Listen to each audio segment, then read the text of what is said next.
we did this, we were able to form unique. We were able to form some unique,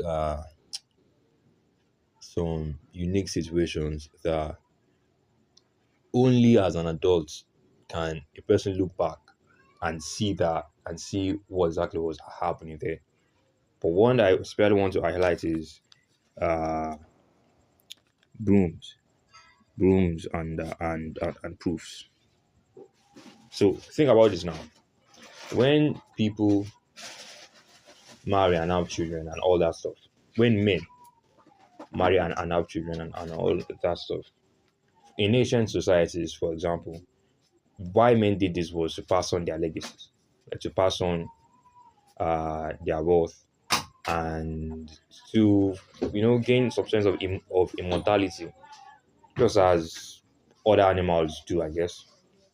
But it was,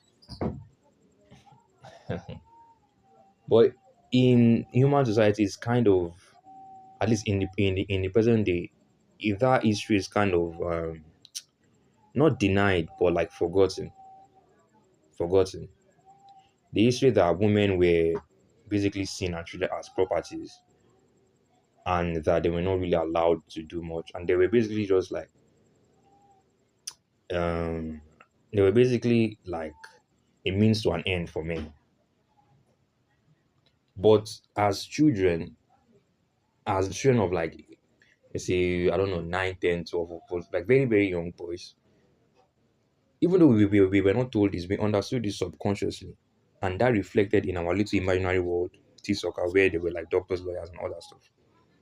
Now, this is like, listen to this, man. So we would have all the most of the characters in our world were male, were male. And the things in our characters were books, biros, combs, brushes, and the likes, and they were male. Now, how this stuff came about was that because these brooms and proofs now were used to refer to women. So how it came about was that one of our male characters died, and then the person who was in charge of that character, you know, took that same character and said, okay, let's say the character was a biro, for example. Then the biro dies. Then he took that same character and said, okay, this is that the one that has died son.